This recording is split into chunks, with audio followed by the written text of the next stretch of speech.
Extreme Ownership, name of the book. Extreme Ownership is also the name of something else that's about to happen. May 4th and 5th, the muster, the Extreme Ownership Muster Leadership Conference. I guess, is that appropriate to call it a leadership conference? I'm not sure. I guess if you had to classify what it is, then maybe we put in that category. But to me, the muster stands by itself, and I think the definitions that that we utilize, a gathering together of troops to prepare for war.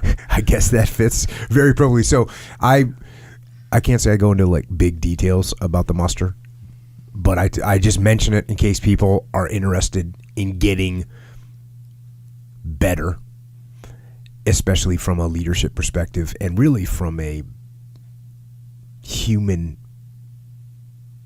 potential, getting to where you think you can getting beyond where you can think you can get. I don't talk too much detail about it.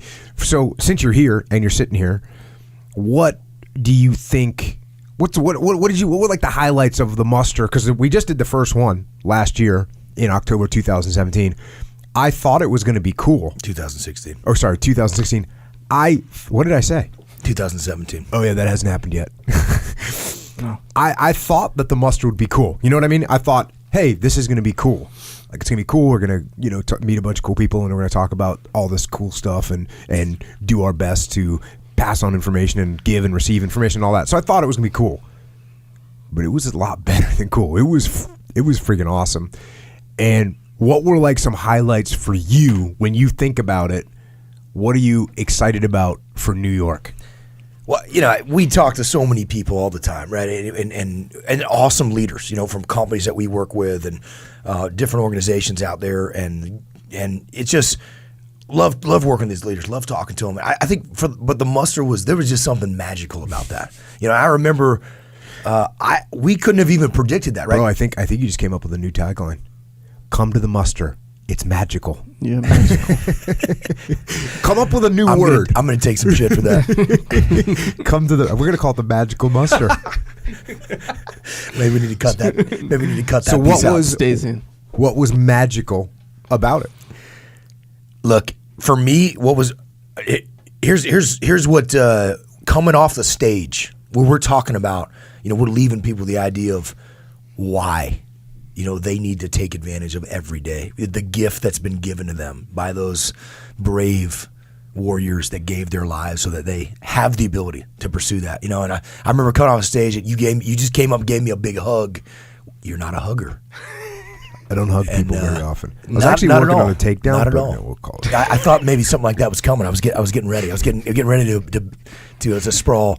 But I remember that just that emotion of like, this was an amazing event. It was an amazing event. And I think what made it amazing was we were able to interact with so many people, and so many people that were in the game and had the same goals, the same drive. Exactly. And from so many different walks of life. We had some really high power, senior executives from some great companies to, mid-level managers and frontline leaders that are just aspiring to take on greater ownership, entrepreneurs, the military, law enforcement, firefighters, paramedics. I mean, across the space, some people that we couldn't even envision or imagine from volunteer, nonprofit organizations and things like that, and interacting with so many different people that are eager to learn, to implement the principles of extreme ownership into their lives. That was awesome for me. And it was interesting to me, something I hadn't even thought about is the fact that, after we spent, folks, so many people had come up to me and said, man, it was worth the price of admission alone just to meet other participants here and learn from them and learn from each other, fellow troopers, and it was awesome to see that. So for me, all the events, we speak at events all the time, and we speak at great events, and we work with great leaders, but it was the absolute best event of all time that I've ever been a part of. Best audience, and I'm so fired up to go back, and it's gonna be that much better in New York, right? There'll be a few of the same folks that are gonna come and attend that were there in San Diego, and there'll be a whole new group of people, who couldn't come. It'll be even bigger. And it's going to be awesome. One of the things that was awesome for me, and I know it was awesome for you too because we talked about it, but the interaction that we had with everybody, right? And I remember when we were kind of setting and planning the event, that was one of the things where we were talking about this. We could do this. We can have this person. And finally, I just was like, hey, bro, you know what we need to do? We need to just be there. No backstage, no curtain, nothing. We need to meet and interact and answer questions and get in the game with everybody. And that's exactly what we did. Like, for instance, we'd do a section. We'd be up talking for an hour or answering questions for an hour and a half.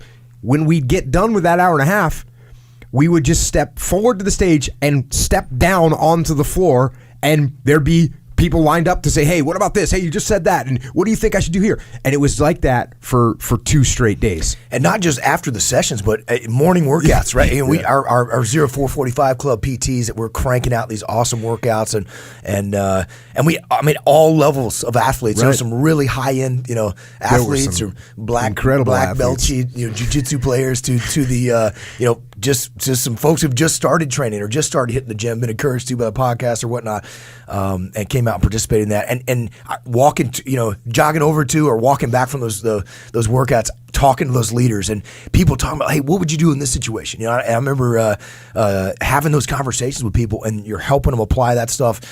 We've heard through social media, so many of those people, some of those specific conversations, like, I can't believe how good this worked, and here's what's going on. I'm now able to. I just got a promotion, based on this. That kind of feedback.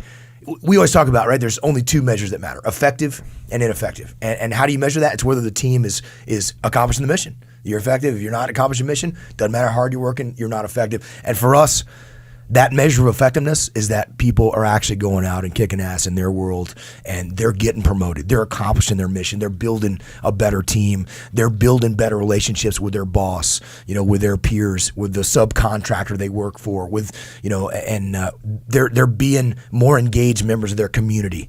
A better parent, a better coach, a better team member across all walks of life. And I think that's really our measure of effectiveness.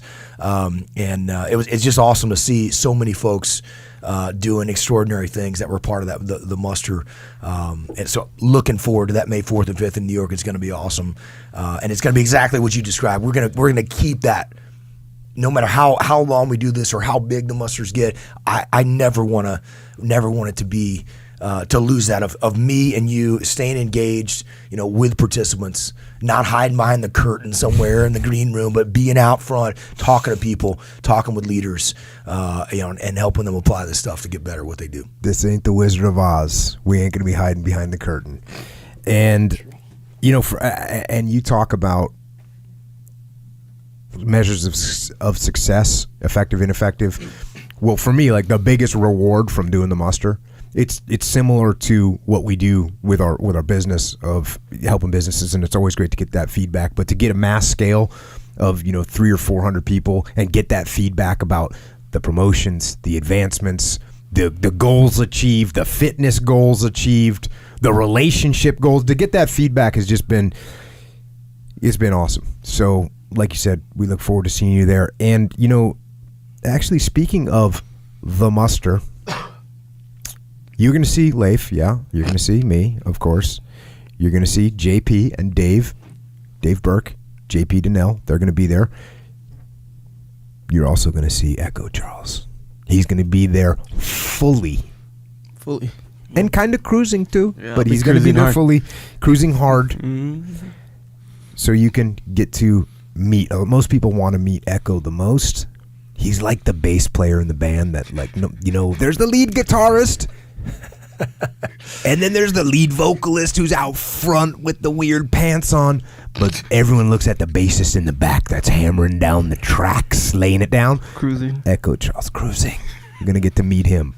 So, yeah, that was amazing to me, actually. The number of people lined up to take pictures with you and talk to you. Yeah. I was getting jealous. I was like, man, that was awesome. It's funny, they don't ask me like real questions, though. It's more like on a social level, which I liked that. Well, you want to keep it that way. Yeah, easy questions for me. If you got like a leadership question, you can go to Leif, you can go to me. Yep. If you want to do some socializing, Get in that Echo Charles line. Yeah. Go and shake his hand. Echo Charles line. You want to get in that Echo Charles line. Yeah. Hey, one thing about the muster in New York in particular is, like anything in New York City, it got a limited space, and we sold a lot of tickets to that thing already. If you want to be there for it, May 4th and 5th, get your tickets now, because I think we're going to sell this thing out, and I think that's highly likely. So those may not be there. I would get those things purchased ASAP if you want to be a part of that. Yeah, do it. Big part that I noticed from the last muster is you mentioned this before, where they'll come in, they'll learn all this cool stuff, and like-minded people, but they become like real good friends. So like that night when we had the jiu-jitsu training that night, you could tell. I thought that these guys they all came together. Yeah. No, they didn't come together. No. They just became friends, and now they're cruising as friends now. And there's people, doing things now. Yeah. We got podcasts out. Yep, Brady and Simon. Brady and doing Simon. it. Also, Debbie and Sonia. And Sonia. Yeah, they got a podcast going. There's someone else. Anyways, so there's people that's the Athena's podcast. You got the Trooper podcast. Trooper Project. Yep. Modern Athenas. So there's things that are coming out. Those are people that just met. They weren't friends rolling into the muster. Yep. They formed relationships, and now they're out just crushing things. Yeah, and that's how jiu-jitsu does this a lot, where you come in and you're by yourself, and then after a while, hey, this guy likes jiu-jitsu, this guy likes jiu-jitsu. Oh wait, hey, you watched the same show, and slowly, like Hawaii 5-0.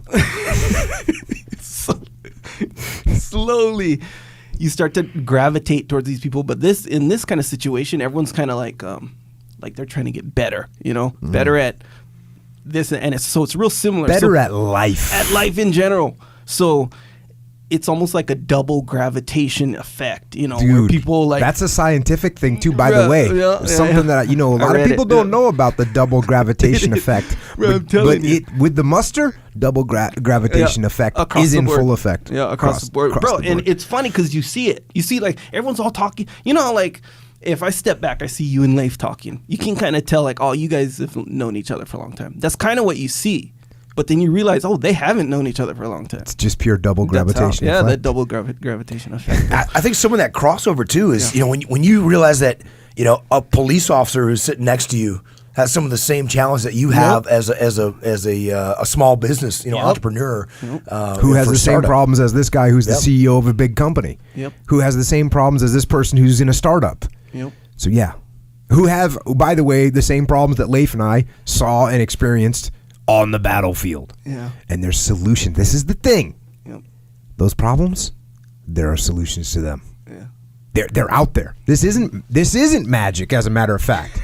I don't want to bust you down here, but there ain't no magic.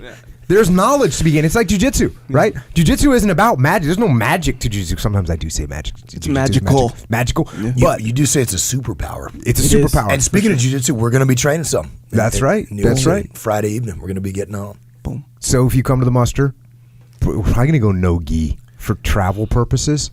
Is that cool? Yeah. Okay, so we'll go plan the no-gi situation. Plus Echo do you like no-gi better? It goes in phases. Oh, okay. So right now, it's only so you can wear your trooper podcast rash guard. Right? Yeah, for sure. Rash guard. Hash guard. Hash guard. Yeah, for sure. So that is going to happen. Echo, like I said, back to my point, Echo Charles will be there. And come and see him. And in the meantime,